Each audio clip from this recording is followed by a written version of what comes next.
Welcome back to another video of Uncrowned Legends.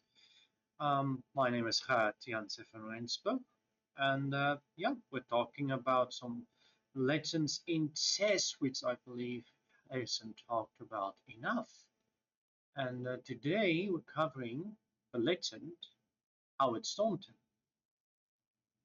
The best way to put Howard Staunton is that before Anderson was a big name, before he became the king of the chess world, that was Howard Staunton. He was born in 1810 in England, and he was the dominant player of the 1840s. So he shaped the future of chess in a very, very large manner. You see, um, he wasn't just a player, but a visionary. In 1851, he organized the first ever international chess tournament in London. He was also a prolific writer and promoter, and he helped to standardize rules and terminology. So the stuff you use today in tournaments, he is, in a sense, a big part of why the rules is there. Also, the set, the Staunton set, it's named after him. And that's how big of an impact he has. You see, also, even with all of that being said, there is some controversy on Staunton. You see, he refused the challenge from Paul Morphy in the late 1950s, a decision that damaged his reputation and gave rise to the idea that he was dodging stronger competition. Some argue that he had legitimate reason, but others, see it as an opportunity to see how he would have done, to see what the matchup would have been like. Now, on to the style of Staunton. He wasn't a romantic chess player. In fact, his style was grounded in logic, careful planning, and a deep understanding of positional principles long before they became fashionable. In fact, many people like to say that Steinitz was the world champion that introduced positional play. I believe he's called the father of positional play. But actually, long before Steinitz, or it's relative, but Howard Staunton was already a very positional player, and I'll be very honest. These two games I'm going to show you aren't exactly that easy to explain on my side. So the first game, called Retreating to Advance, is between Howard Staunton and Bernhard Horwitz. This game was played in 1951, as far as I understand. Let me just make sure. Yeah, 1951. Just want to fix one little thing. So, the game opened up with a move I don't expect to see at this point in time, which is obviously not a good reason, but he played c4. Now, it was, I would say,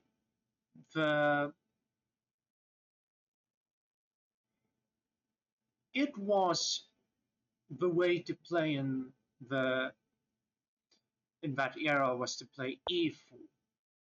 e4 followed by f4, or for the gambit side of things, King's Gambit, or Evans' Gambit after knight reaching the Italian with b4. The fright lever, I believe you could also see in this era. But c4 is a very, both it could be aggressive game if black decides to go and play e5 in response, but in general, I would call c4 a very solid approach. You could play it aggressively, but you'll see what I mean when looking at this game. It is a positional game, and most of the mistakes that is in this game is maybe some missed tactics, which is understandable, and perhaps positional nature. So Horowitz plays e6, knight c3 happens, f5, and this structure is pretty much a Dutch structure. Um, this structure can come from d4 f5 immediately, or c4 f5 immediately. So g3 happens, and by the way, this way of playing is still seen today, which is remarkable. So c6, d3. Also, I should mention Staunton was a very big theoretician, somebody that liked to work on theory and develop theory. And so it's interesting to see how the theory has advanced from his time. Black decides to play knight a6 here. It's not the move I think I would play, but the idea is simple, and it is knight from a6 to c7, supporting the center from here. But as you can tell, looking at this, it is taking 2 moves to develop this piece. Black is not castling, etc. I believe a better move would have been just the immediate d5, going into a stonewall type structure as black. Anyways, white plays a3 here. I believe it's just to stop the knight from infiltrating into the white position, or maybe even to stop any bishop move, and possibly to even take space on the queen side. Black decides to play bishop e7, e3, and castles happens. And white finishes his development. As you can see, the knight stand quite well. His bishop is active. And in fact, if you go and look at today's games, you'll see a lot of this type of structure, of ideas of either playing d4 down the road or even e5, doing a very similar structure to black. But I would say this is pretty close to the Botvinnik English structure. So knight c7, castle, d5. And great, so white has finally gotten most of his pieces into the game. This bishop is... So first off, on a positional note, black has a lot of dark square weaknesses in his position, because the only stuff that can cover the dark squares is his knights and the bishop. The light square bishop is pretty much the worst piece in black's position, whereas white, I would say the dark square bishop is probably the worst, but the structure isn't yet defined with, for example, e4, which would kill black's bishop. Also, I think black's bishops are maybe slightly better. Black could either bring here, white could either bring his bishop to b2 or his bishop to via after playing e4 into the king side.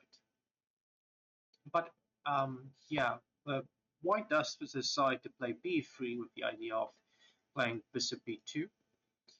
Even though I believe, I'm not entirely sure who Ray Keane is, who notated this game. According to this notator, Staunton was fond of doing this. But it is time consuming, and Horowitz should have played e5 in this position. And now, to put it this way, e5 would have been okay. It would have basically fixed, I think, most of black's problems. This is a very nice center, good development, but believe it or not, the position is equal. So from a, I would say, standpoint of looking at the position, liking what I see, and not liking and not liking what I see, and thinking about it, I would say black has fixed would have fixed most of his issues with e5. This bishop can suddenly go to e6, be very active, and he's got this very nice center, while white doesn't have that much central control. In fact, he has a very, I think this would be called the small center, but it's as white.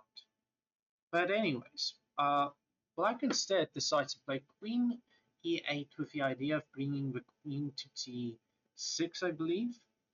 And honestly, I'm not entirely sure I get the plan, because the white king is quite protected. Maybe he's trying to go for some sort of kingside attack.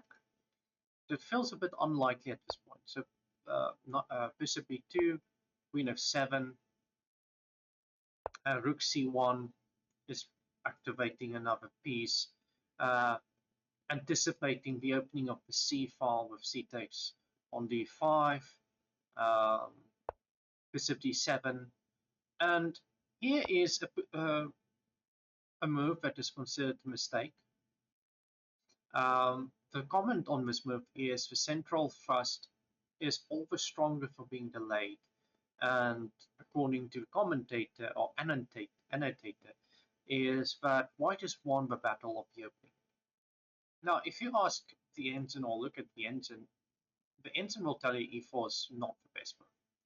Apparently, the biggest advantage white had up till this point was actually here, not e4. The move that the ensign wants is knight a4, let's say rook d8 with the idea of opening the file. You play c takes d5, e takes d5. By the way, c takes is wrong because of the knight hanging. So pawn takes, knight c5 attacking the bishop, and you don't want to give up your dark square bishop in the structures black, because again your light square bishop is not at all on the same degree of power as the dark square and light square bishops are for white. They are both pretty open in this position, but the move would have been bishop c8, b4, a6, and so forth. It goes on the lines. But that's what the computer wants. But the game continues. It's not losing or anything. It's just maybe a little bit more in black's favor, and it's not easy to play because there is actually a correct way to capture this pawn, and it's played the wrong way. Just want to do this.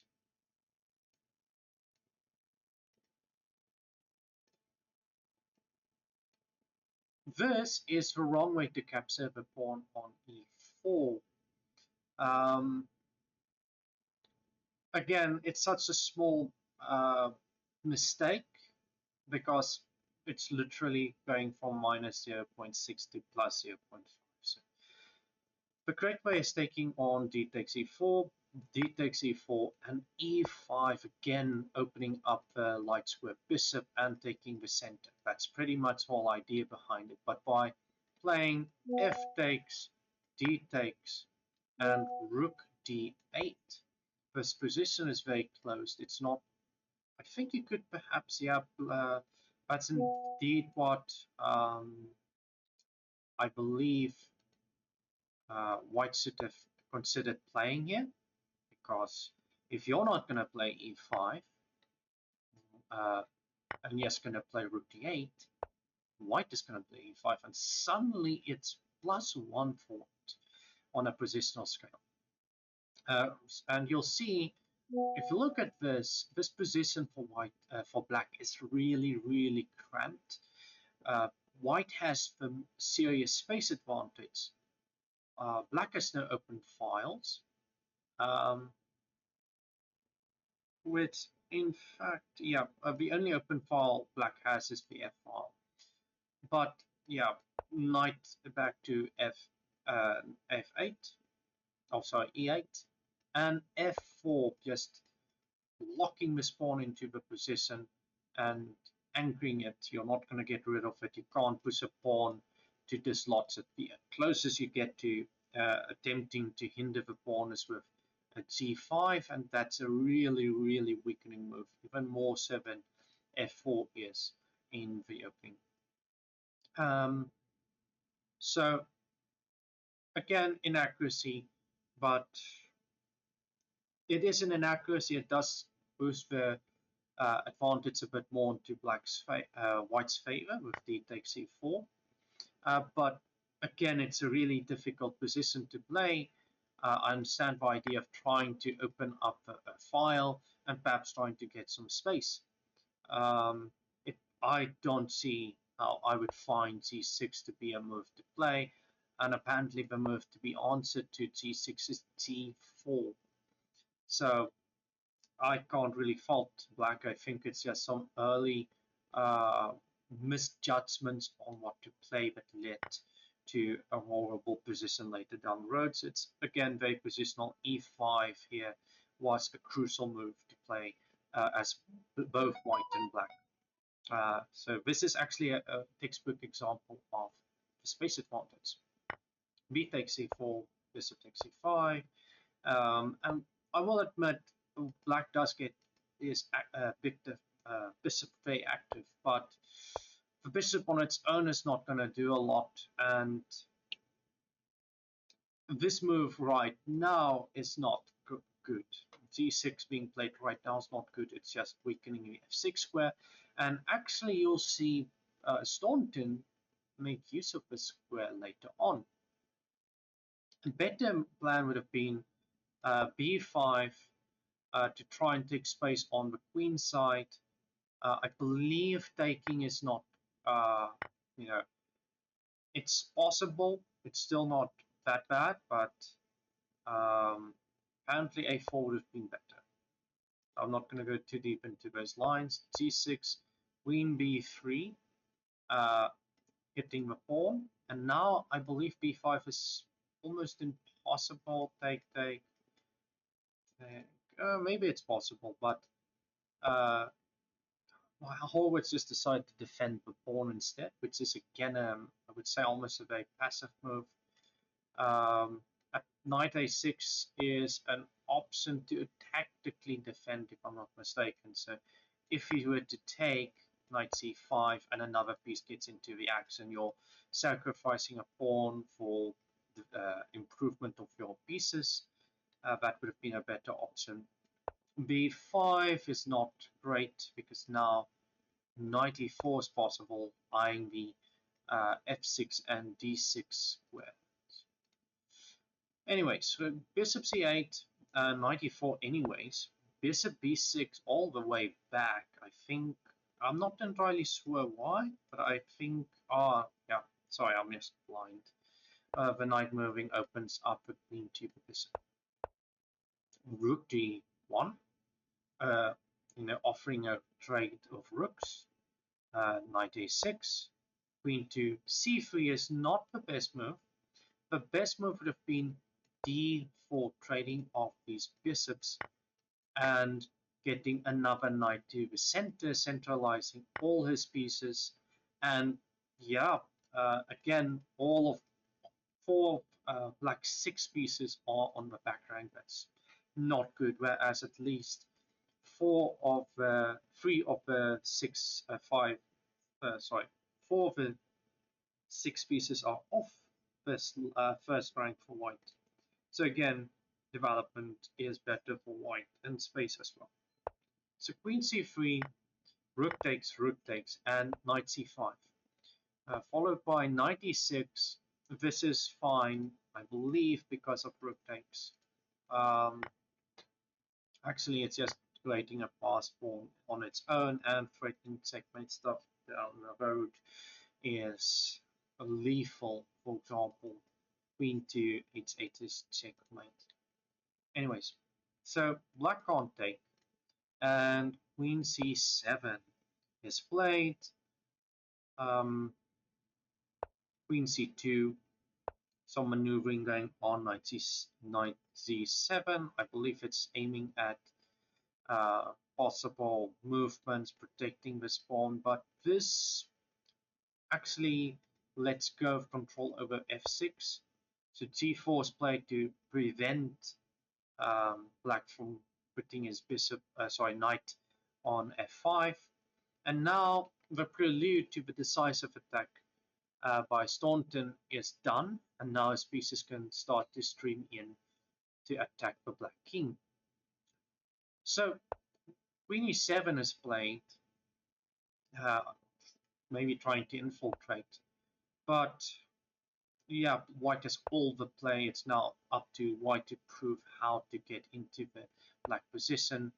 a4 is played with the idea of playing a5, bishop takes, knight. Knight takes and queen takes, knight takes, queen takes, bishop takes on d4, knight takes back. So knight a6 is played instead, and now Staunton is like, yeah, I'm not trading my bishop here for nothing.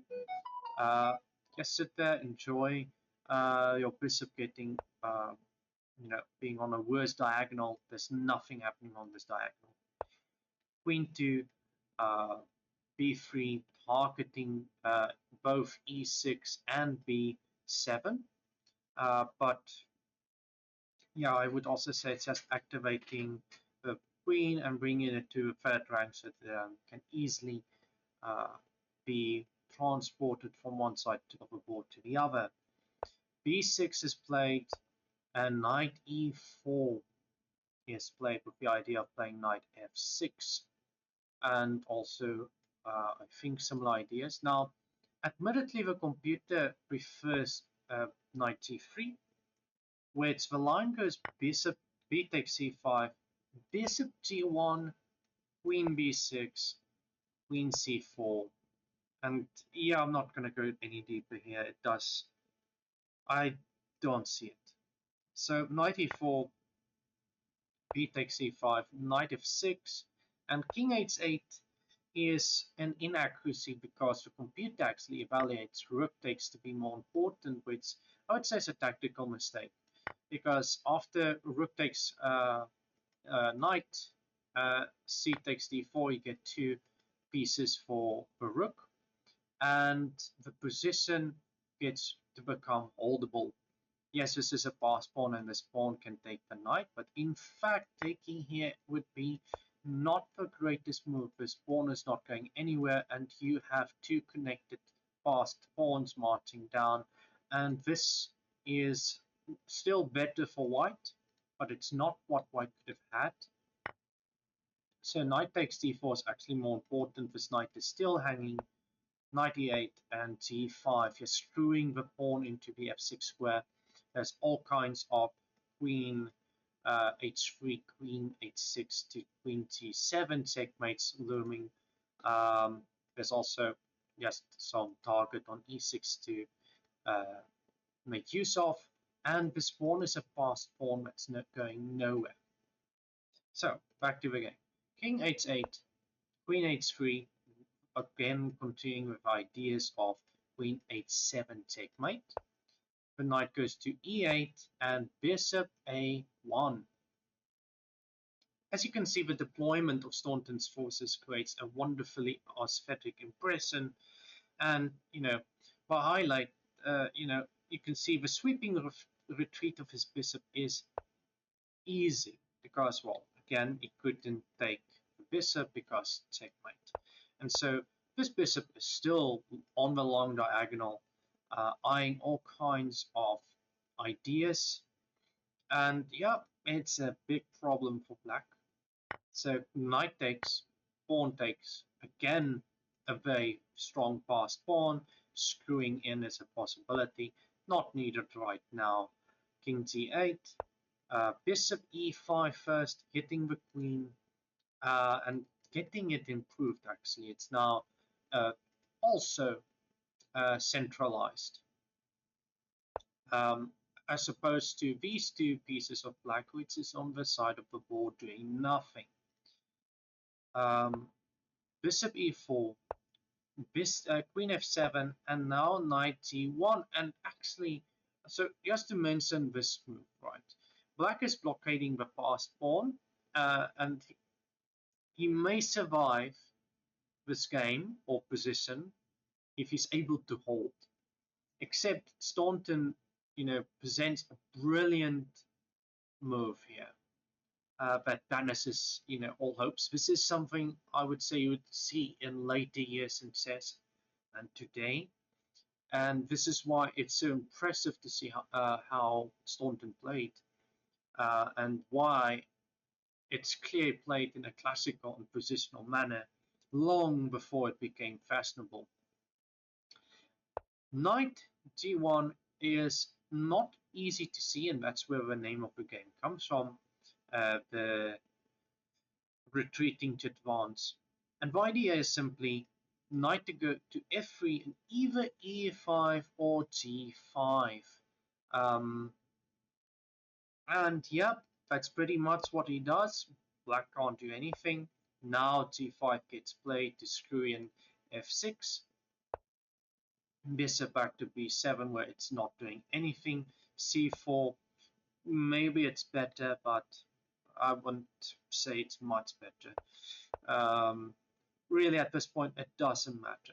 It's just a matter of time until Staunton can clean up. Rook e8, bishop d6, bishop takes on f6 actually, g takes f6. So now black actually gives up a piece. Queen takes on f6, knight c5, threatening checkmate, and actually you could already pause in this position to try and find the sequence of moves, but I will go on two more moves. This is an inaccuracy by black, but really it's already over. And all I say is, pause the video here, calculate, look at this position, think about it, and come back and see if your answer is correct. It is a checkmate in 5. So the first move in this position is bishop takes g6. If you take back on h6, it's simply queen to h8 checkmate. By the way, always resign after bishop takes g6. If you don't take and you instead play king f8, you play queen to h6 check, king g8, and bishop takes. Queen takes, and the simple queen h7 check and f8, f7 checkmate. Another option is a random move, f7 check, king f8, queen to h6 check, king e8, queen g6 check, king f8, and just queen g8 check. So over to the second game, and this is between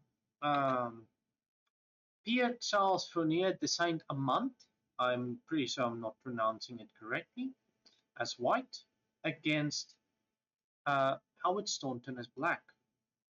The game is known as the Fournier transformation, and this is a really interesting opening. Again, theory is at play here. So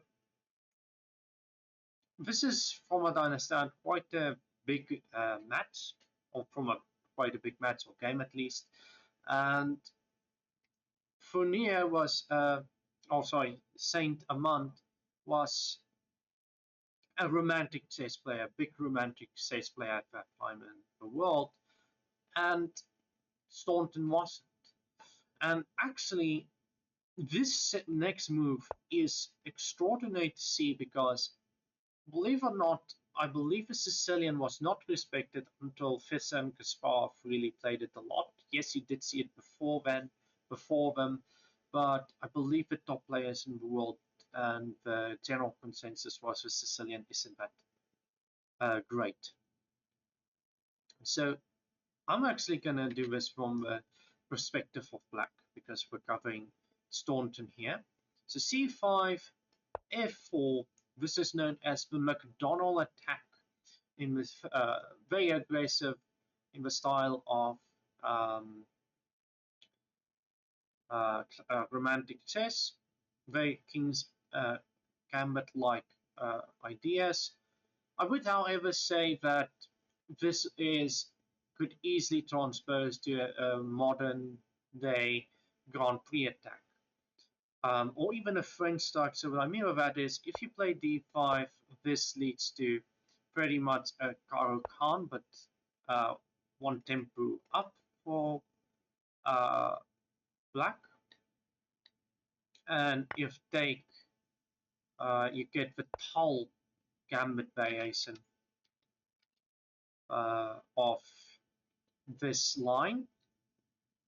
And last but not least, if you don't immediately play this, and let's just say this gets played, we're now in a Grand Prix attack. So a very similar position can be reached by different move orders. It's just that f4 allows different stuff for black to play.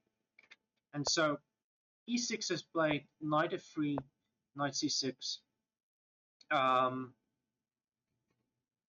This is, making me think of a possible Taimanov type structure, but yes, it's just very aggressive, I would say, or not aggressive, it's very ambitious from white. He's attempting to take the full center, and the correct move here, by the way, is d5, immediately striking in the center. You don't really want to allow d4. And now we get to a French structure, actually. This is pretty much a French structure.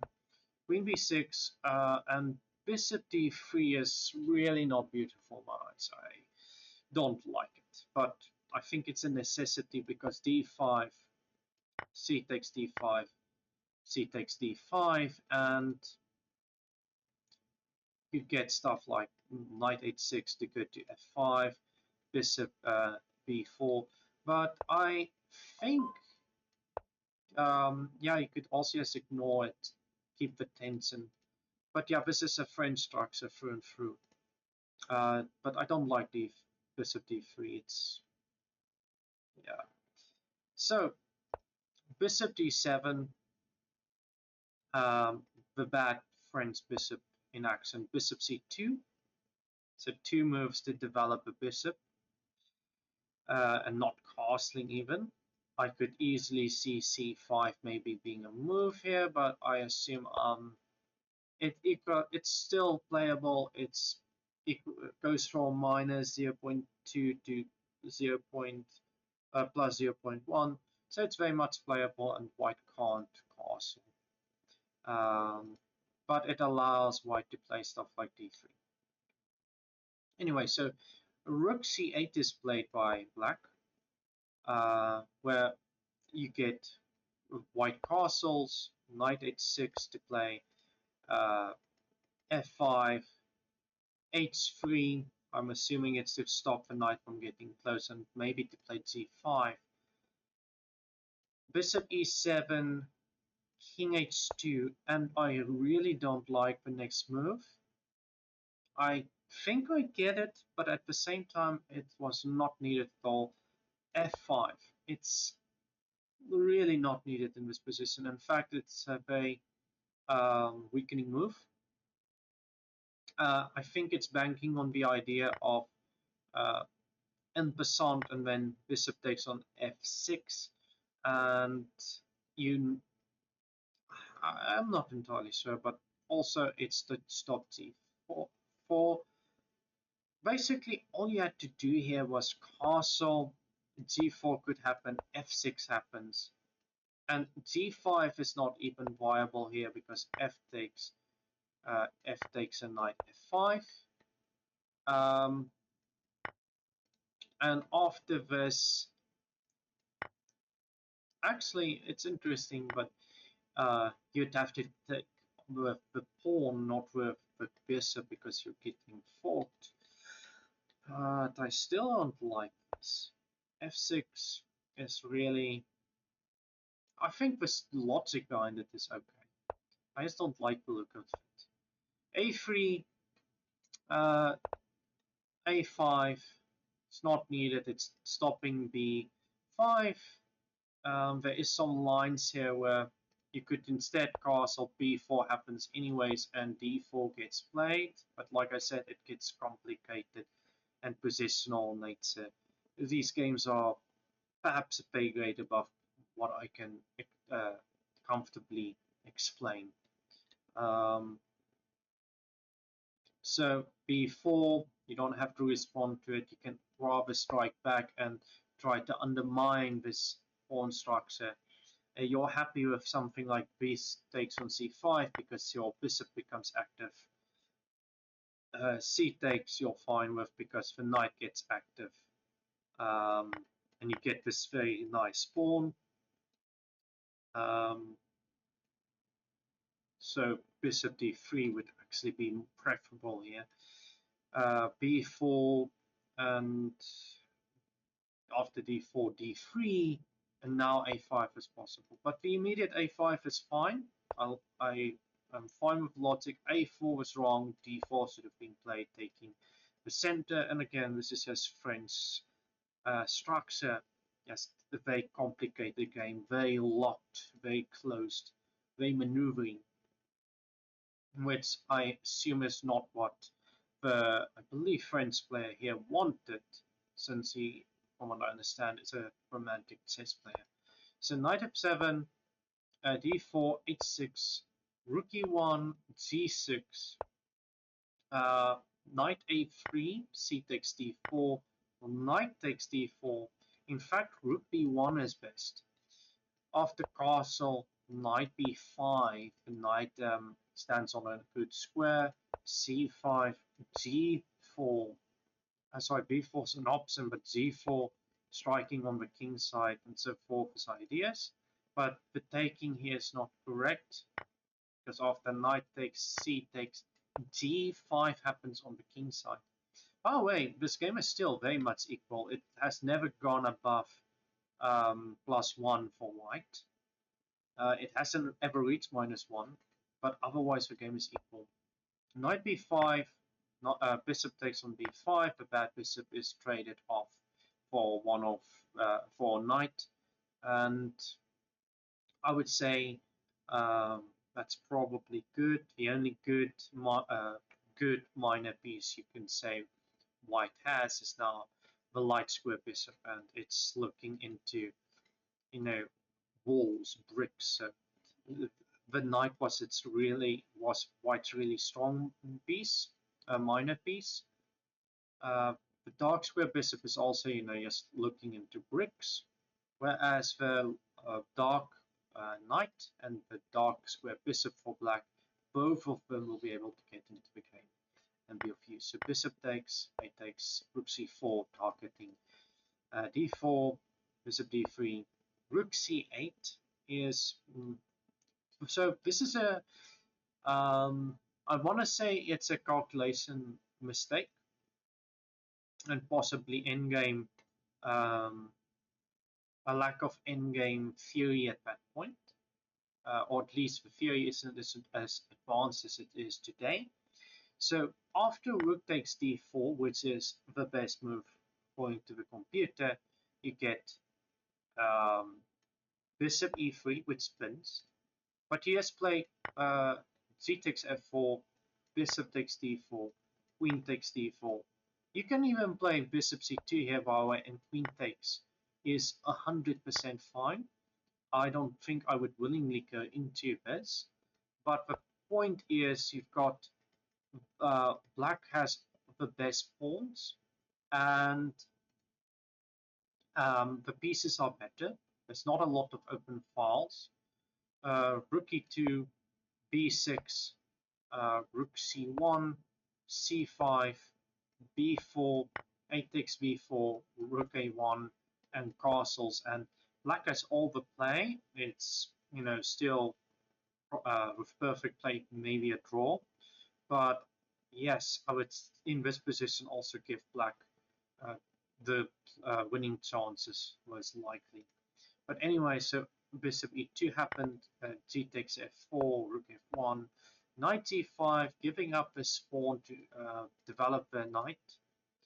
Um, And also, by the way, technically speaking, this is just a trade, and rather of trying to protect it, we're trying to improve our pieces.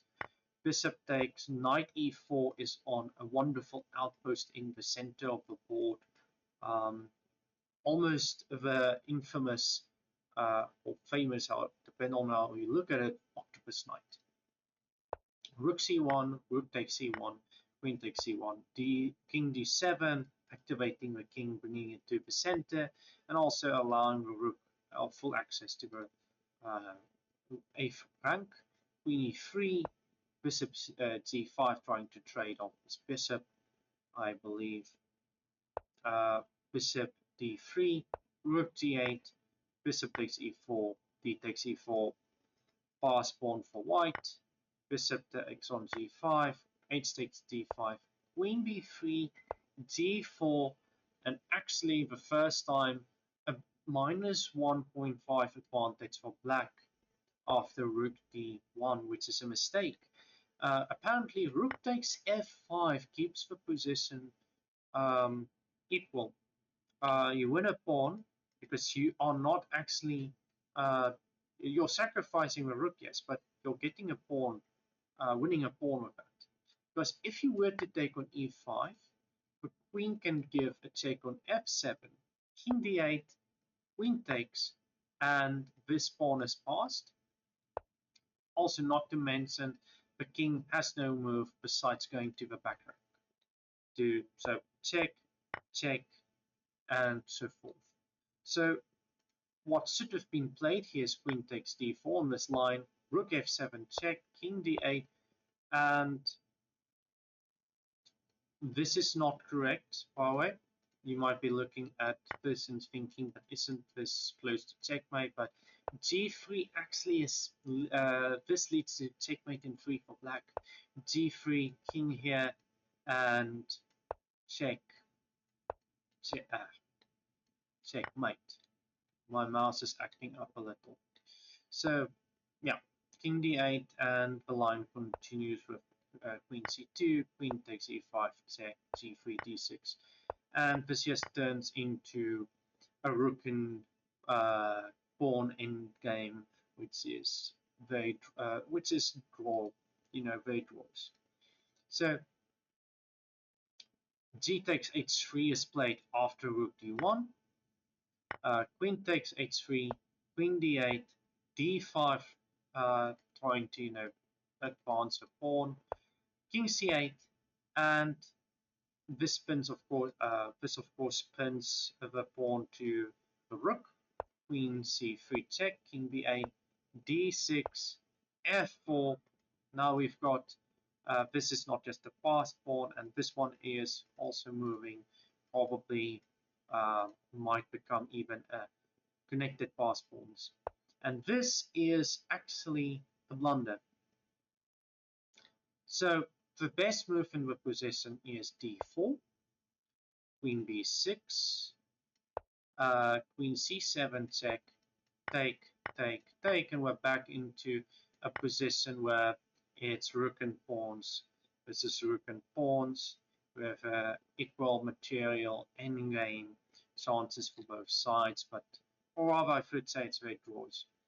So c5, e3 is the move, because now this pawn is rolling, it's not stopping. I think Santamant maybe thought this still works, but it doesn't, because this is still a better position for black. You can even throw in a check here, that doesn't matter. These pawns are not stopping for anybody. The king goes back to the back rank. Rook d8 goes here. You're threatening to push here. So, for example, rook takes, rook d1, rook here, e2. And that's just lost beyond words. So d8, king h2, rook d2. Now you can take on f4, but e2 still happens, and there isn't really any way to stop it.